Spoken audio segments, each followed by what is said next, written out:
धातु ऑक्साइडों के अस्थायित्व के क्रम में हमने क्या देखा कि जब हम ऊपर से नीचे जाते हैं तो धातुओं का अस्थायित्व धीरे धीरे क्या होता जाता है, घटता जाता है। क्यों घटेगा? क्योंकि उनकी जो इलेक्ट्रॉन त्यागने की प्रवृत्ति होती है वो घटने लगती है। जब इलेक्ट्रॉन त्यागने की प्रवृत्ति घटने लगेगी तो उनकी इलेक्ट्रॉन ग्रहण करने की प्रवृत्ति बढ़ेगी। समझ गए? मतलब जब कोई परेशानी से इलेक्ट्रॉन त्यागेगा, इसका मतलब अपना इलेक्ट्रॉन त्यागना नहीं चाहता है।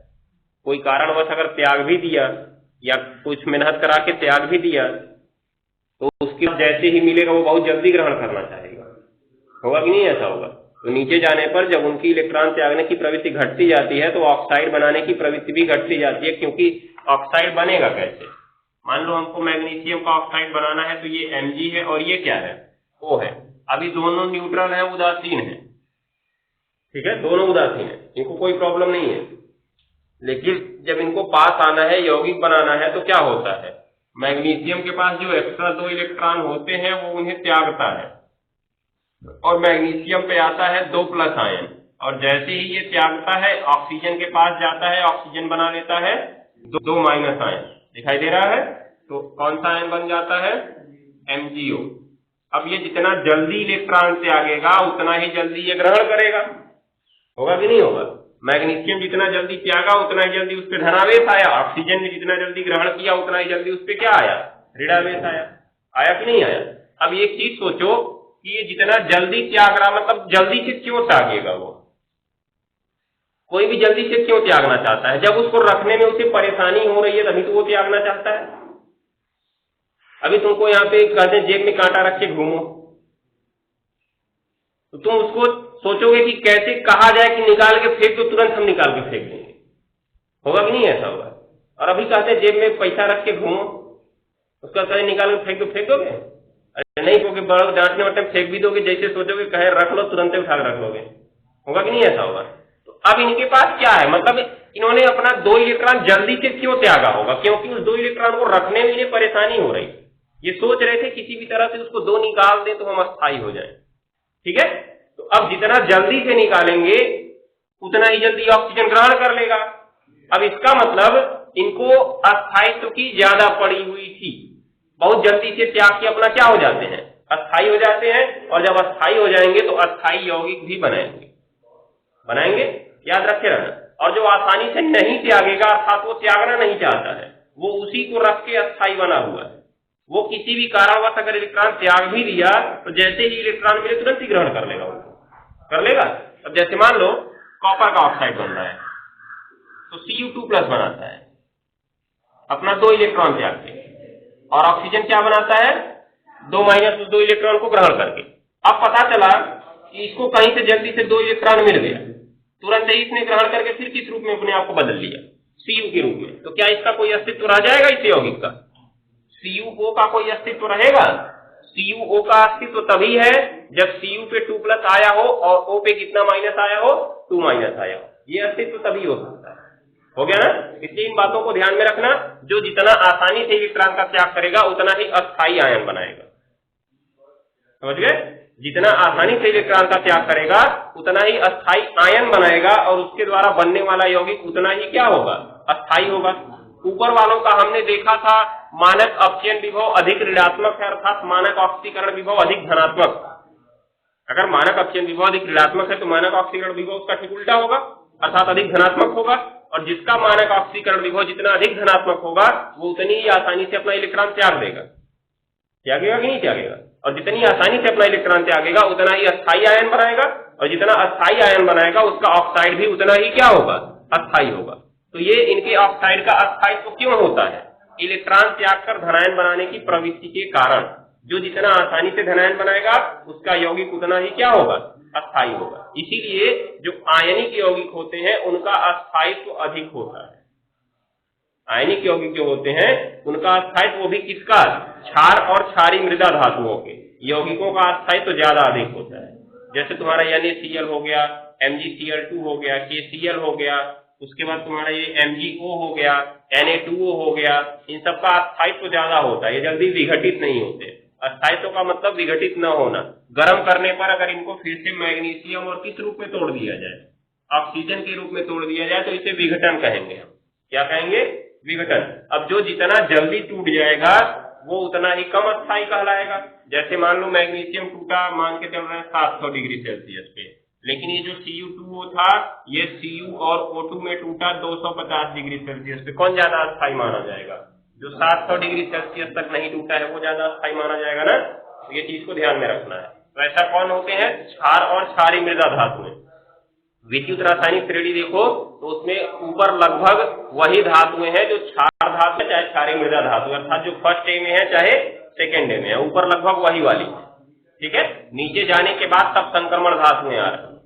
तो संक्रमण धातुओं के यौगिक कम अस्थायी होते हैं क्योंकि वो आयन आसानी से नहीं बनाती है, और बनाती भी है तो अपना इधर उधर बदलती रहती हैं। कभी इलेक्ट्रॉन ग्रहण करके 2+ से 1+ बना लेंगे, कभी 1+ से 2+ बना लेंगे, तो यौगिक में बदलाव आ जाता है ना। इसलिए ध्यान दिए रहना। कहां तक लिखे? क्रम हो गया था ना।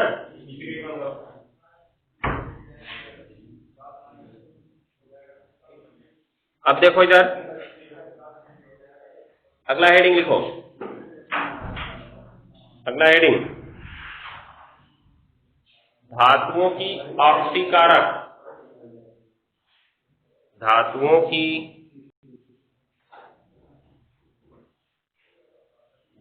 की ऑक्सीकारक और अपचायक क्षमता, धातुओं की ऑक्सीकारक और अपचायक क्षमता का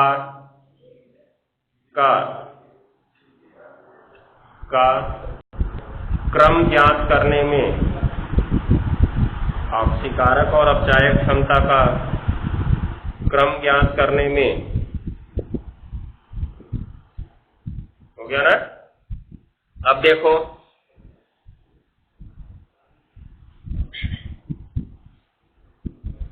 जब हम लोग श्रेणी पढ़े थे तो उसमें 2 लाइन बनवाए थे। जो लाइन नीचे की ओर गई थी उसमें 3 चीज लिखे थे। पहला सक्रियता का कौन सा क्रम? घटता क्रम, ठीक है। और दूसरा ऑक्सीकारक क्षमता का कौन सा क्रम जी? देख लो जल्दी, घटता है बढ़ता है? बढ़ता है।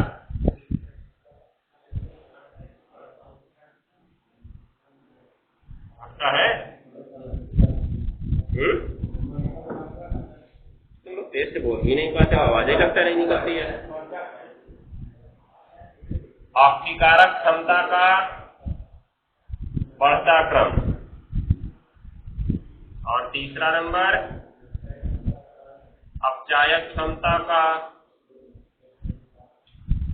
घटता क्रम। अब क्योंकि जो हमारी विद्युत रासायनिक श्रेणी बनी है वो किसके आधार पे बनी है? E0RP के आधार पे बनी है ना, मानक अपचय विभव के आधार पर। तो एक बाद में भी हमने लिखवाया कि नीचे जाने पर E0RP में क्या परिवर्तन होता है। E0RP का कौन सा क्रम होता है? बढ़ता क्रम होता है ना। और दूसरा नंबर E0OP का घटता क्रम होता है। तो ये वाला तो हम लोग समझ चुके थे कि सक्रियता का घटता क्रम लिखना है तो E0RP का बढ़ता क्रम लिख दो, चाहे E0OP का कौन सा क्रम लिख दो? घटता क्रम लिख दो। हमने देखा था ना। उसके बाद अब हमको इन दोनों को समझना है। इसका मतलब अगर ऑक्सीकारक क्षमता का बढ़ता क्रम बोला तो E0RP का कौन सा क्रम लिखना है? बढ़ता क्रम लिखना है। दोनों की तीर देखो नीचे की ओर है, दिख रहा है नहीं दिख रहा है? सही संबंध चल रहा है। बढ़ता क्रम लिखना है तो E0RP का बढ़ता क्रम लिखना होगा, चाहे E0OP का कौन सा क्रम लिखना होगा? घटता क्रम। और अगर अपचायक क्षमता का घटता क्रम लिखना है E0RP का कौन सा क्रम लिखना पड़ेगा? बढ़ता। हो गया ना। अर्थात ऑक्सीकारक क्षमता के साथ E0RP का सीधा संबंध है और अपचायक क्षमता के साथ E0RP का उल्टा संबंध है। हो जाएगा ना। तो हम लोग क्या लिखेंगे? ये विद्युत रासायनिक श्रेणी में ऊपर से नीचे जाने पर क्या E0RP बढ़ता है क्या होता है, E नॉट आरपी बढ़ता है, इसलिए ऑक्सीकारक क्षमता भी बढ़ती है और अपचायक क्षमता क्या होती है, घटती है। इसी को नीचे हम इस सूत्र के द्वारा लिख लेंगे, जैसे वहां लिख पाए। हो जाएगा, तो लिखो ECS में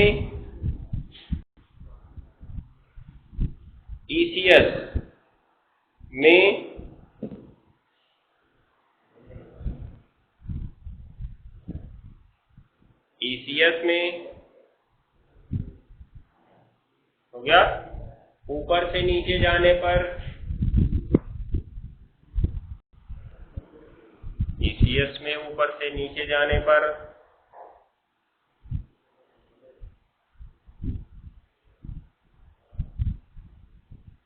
ECS में ऊपर से नीचे जाने पर हो गया, E नॉट आरपी बढ़ता है, E नॉट आरपी बढ़ता है,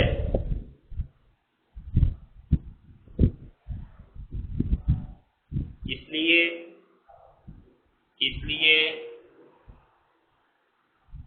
धातुओं की ऑक्सीकारक क्षमता भी बढ़ती है।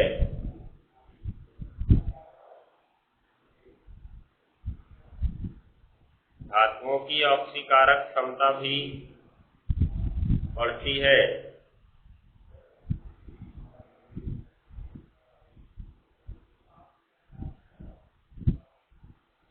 धातुओं की ऑक्सीकारक क्षमता भी बढ़ती है, जबकि अपचायक क्षमता घटती है। जबकि अपचायक क्षमता घटती है। हो गया ना? अगर वही तुम तीर याद कर लेते हो तो उसी तीर से तुमको सारे निष्कर्ष पता चल जाएंगे। तीर हमने बना लिया, हम समझ गए कैसे संबंध था इनका। ठीक है ना? तो अतः नीचे काली पेन से लिख लो ऐसे, अतः ऑक्सीकारक क्षमता का कौन सा क्रम जी?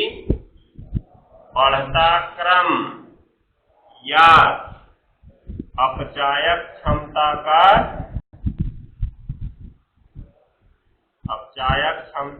कौन सा क्रम? घटता क्रम। कहने का मतलब ऑक्सीकारक क्षमता का बढ़ता क्रम लिखना हो चाहे अपचायक क्षमता का घटता क्रम लिखना हो, तो उसको किसके आधार पर व्यवस्थित कर देंगे? E नॉट आरपी के कौन से क्रम पर? बढ़ते क्रम पर। ठीक है ना? अर्थात अगर E नॉट आरपी का बढ़ता क्रम लिख दिया जाए तो वो ऑक्सीकारक क्षमता का भी कौन सा क्रम होगा? बढ़ता क्रम होगा, जबकि अपचायक क्षमता का कौन सा क्रम होगा? घटता क्रम होगा। लगा दो।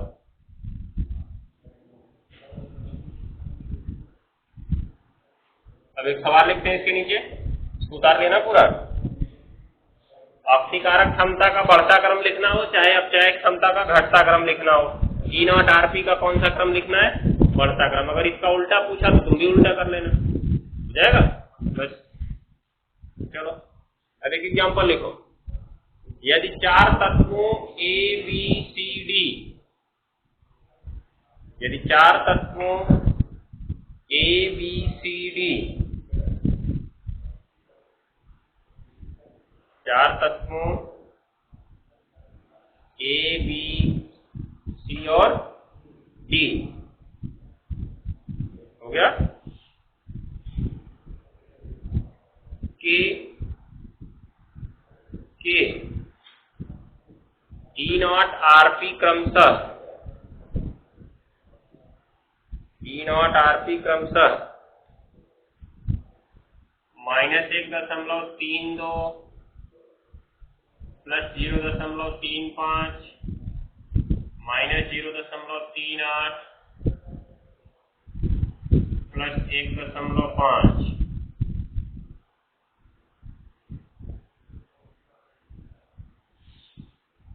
है, तो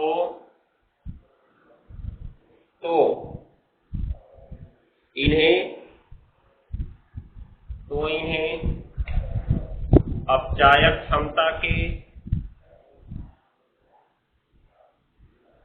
घटते क्रम में व्यवस्थित करो। तो इन्हें अपचायक क्षमता के घटते क्रम में व्यवस्थित करो। हो गया ना? अब देखो, सबसे पहले तो ऐसे लिख लो, चारों तत्वों का लिख लिए ना। अब इसमें हमको क्या निकालना है जी? क्योंकि अपचायक क्षमता का कौन सा क्रम निकालना है?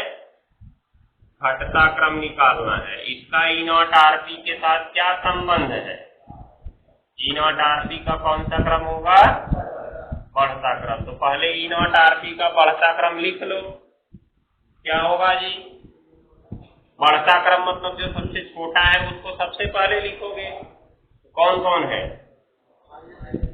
-1.32, फिर -0.38, फिर 0.35, फिर 1.5। हो गया ना? उसके बाद ध्यान दो, अब क्या होगा?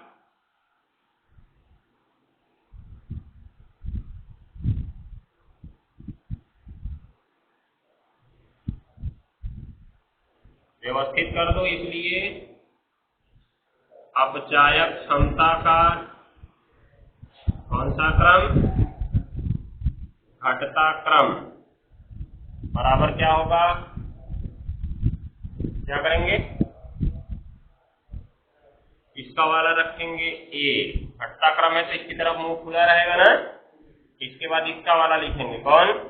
सी। उसके बाद ये वाला बी, फिर उसके बाद सी। ये प्रकार से इसका घटता क्रम बन गया। हो जाएगा? नोट कर लो।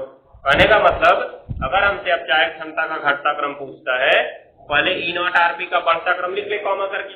उसमें ये मत लगाने लगना उसमें, नहीं पता चले बाद में कहोगे उल्टा हो गया। इसलिए उसको कॉमा करके लिख लो। अब तुमने सही क्रम से तो उसको व्यवस्थित कर ही लिया है। अब मान उसी का रखना, इसका मान ए, इसका मान सी, इसका मान बी और इसका मान डी। क्योंकि घटता क्रम है तो इधर की ओर मुंह खुला रहेगा। ऐसे हो जाएगा। व्यवस्थित कर लो इनको।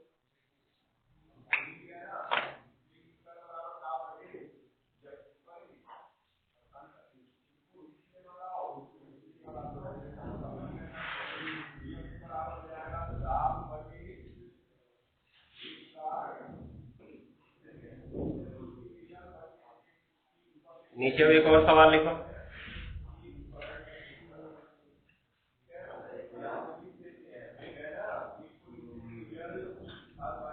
नीचे एक और सवाल।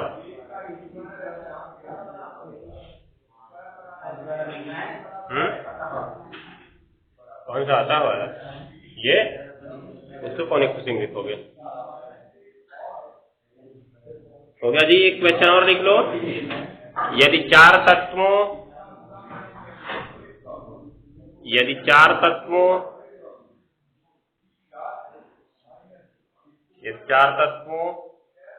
ए, बी, सी तथा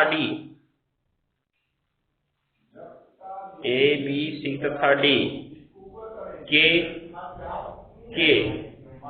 मानक ऑक्सीकरण विभव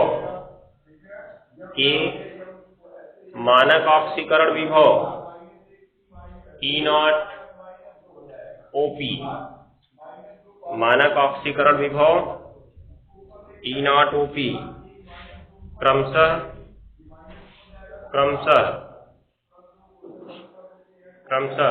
plus 3.04 minus 0.35 plus 3.04 plus 3.04 comma minus 0.35 हो गया ना, कॉमा प्लस 1.8 क्या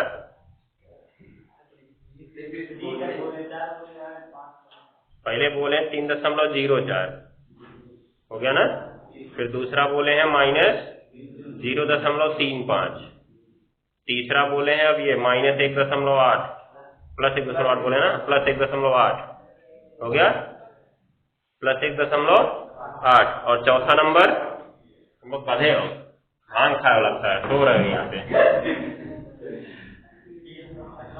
प्लस 3.04 माइनस 0.35 और फिर प्लस 1.8 और उसके बाद इसको कर लो माइनस 0.15।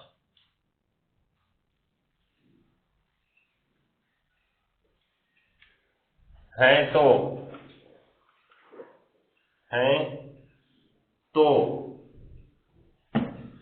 तो इन्हें ऑक्सीकारक क्षमता के बढ़ते क्रम में व्यवस्थित करो।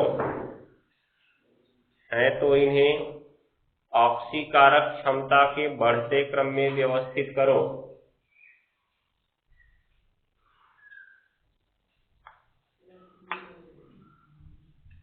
है तो इन्हें ऑक्सीकारक क्षमता के बढ़ते क्रम में व्यवस्थित करो।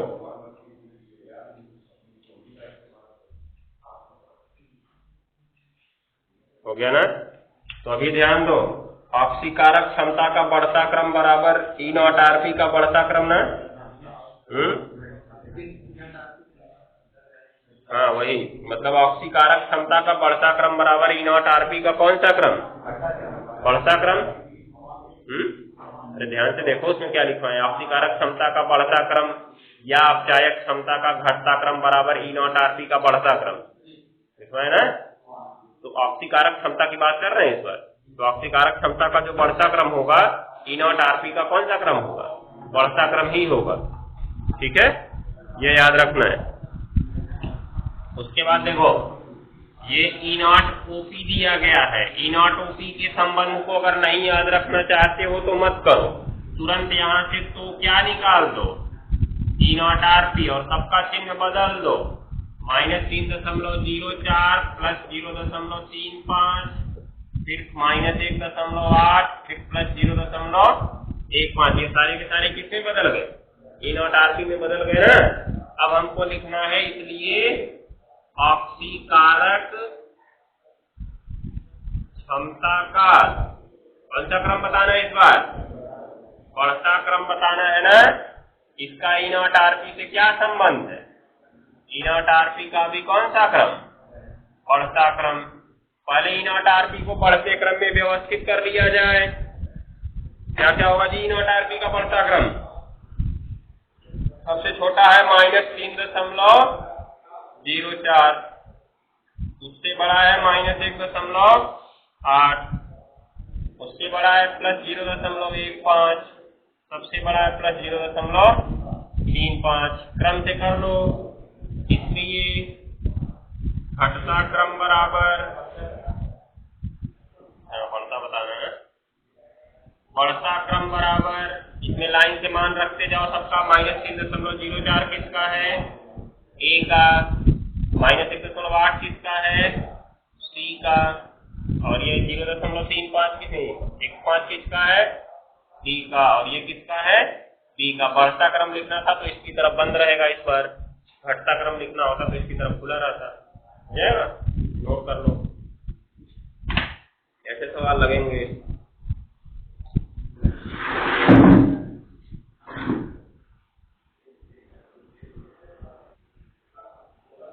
अभी इसमें देखो, शुरू में ही एक चीज हम पढ़े थे जहां पे NaCl का हम जलीय विलयन का विद्युत अपघटन कर रहे थे। हमने देखा था जिसका विसर्जन विभव कम होता है वो इलेक्ट्रोडों पर पहले जाकर उदासीन होता है, अर्थात ऑक्सीकृतीय अपचयित होता है। पढ़े थे इसको?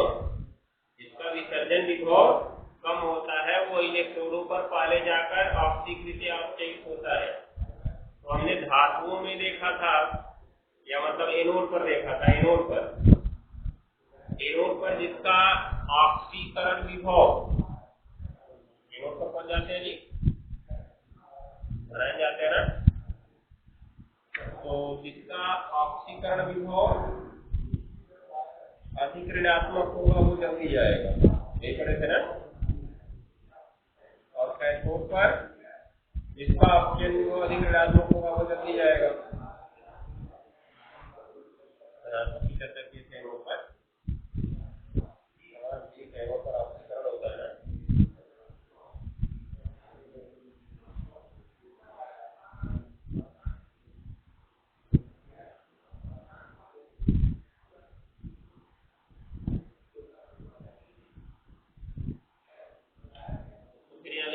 ठीक आने दे।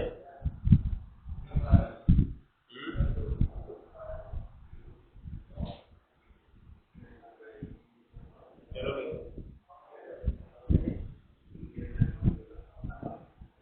अगला हेडिंग लिखो। अगला हेडिंग उपयोग में अगली हेडिंग विद्युत अपघटन से प्राप्त उत्पादों के अध्ययन में। विद्युत अपघटन से प्राप्त उत्पादों के अध्ययन में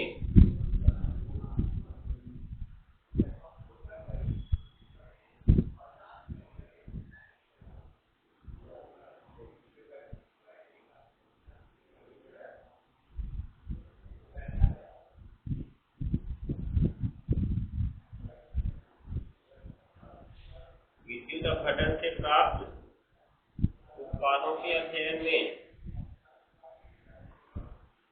हो गया ना?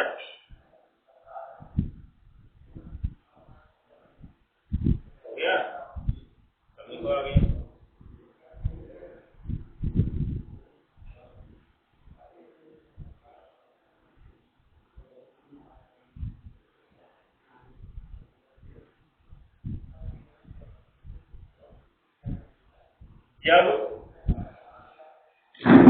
जब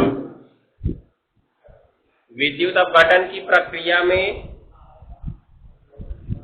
जब विद्युत अपघटन की प्रक्रिया में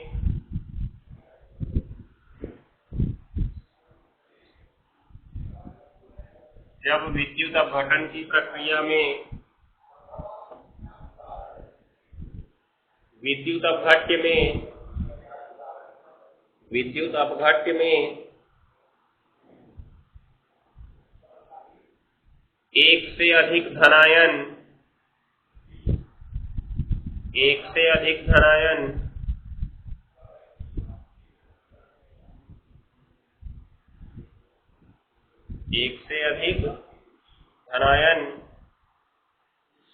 या एक से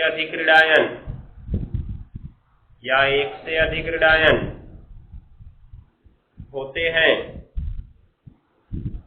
होते हैं तो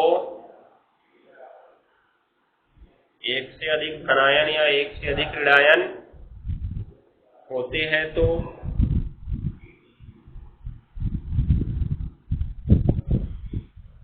इलेक्ट्रोडों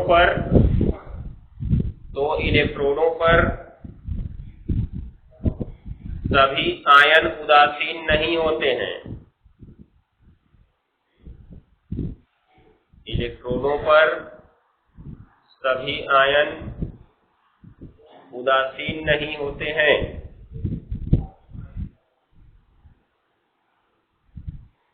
हो गया? आगे लिखना काली पेन से। इलेक्ट्रोडों पर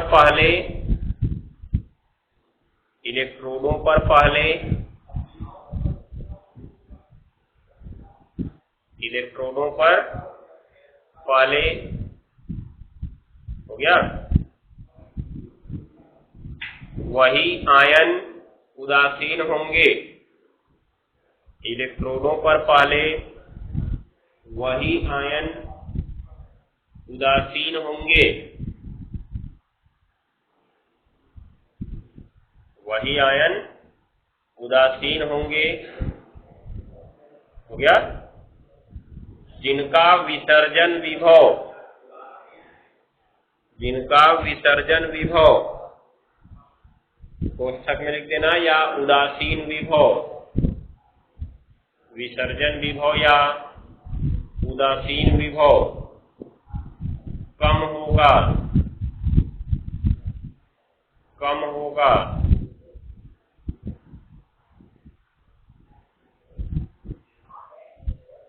हो गया?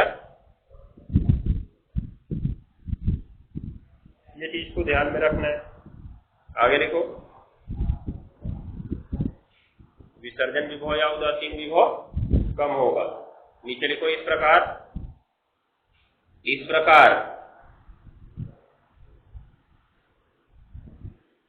हो गया। पहला नंबर काली पेन से लिखना। पहला नंबर, एनोड पर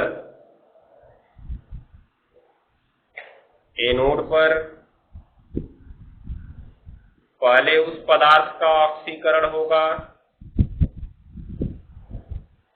एनोड पर पहले उस पदार्थ का ऑक्सीकरण होगा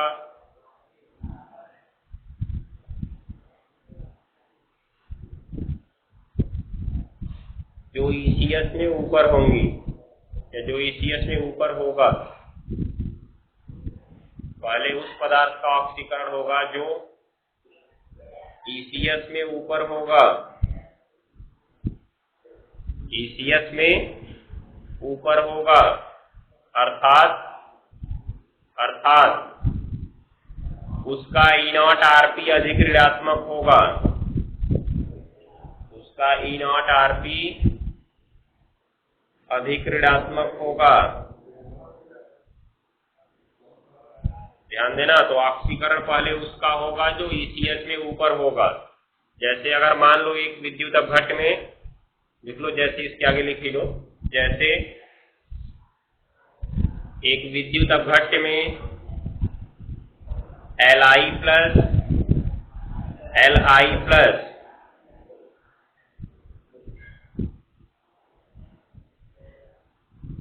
Li प्लस हो गया। और एक मिनट, Li प्लस क्यों चर्चा कर रहे हैं? एनोड पर कौन जाते हैं? ऋणायन जाते हैं ना। तो एक विद्युत अपघट्ट में लिखो आगे Cl माइनस Li प्लस छोड़ दो, Li प्लस नहीं रहेगा। अरे एनोड पर ऋणायन जाते हैं ना, तो ऋणायन का लिखना पड़ेगा। एक विद्युत अपघट्ट में, अरे गधे, तुमको एनोड पर ऋणायन लेके जाना है। ऋणायन जो होते हैं अपना इलेक्ट्रॉन त्यागते हैं, तब तो उदासीन होते हैं। दिखाई दे रहा है? ये प्रकाश से होता है। तो एनोड पर ऋणायन जाते हैं। ये ऑक्सीकरण की तो प्रक्रिया है। क्या लिखे? एक विद्युत अपघट्ट में Li वही छोके हुए हो, कहीं Li प्लस काट दो। एक विद्युत अपघट्ट में Cl माइनस तथा OH माइनस, Cl माइनस तथा OH माइनस, Cl माइनस तथा OH माइनस हो गया। आयन है तो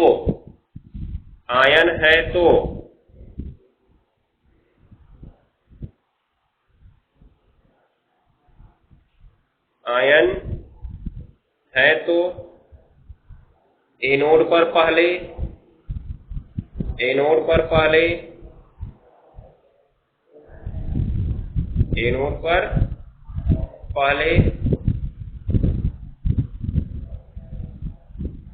हो गया। SO4 के ऊपर 2 माइनस आयन है।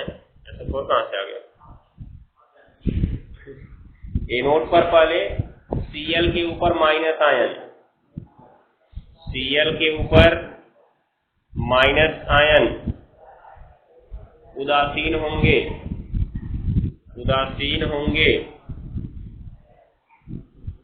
Cl माइनस आयन उदासीन होंगे क्योंकि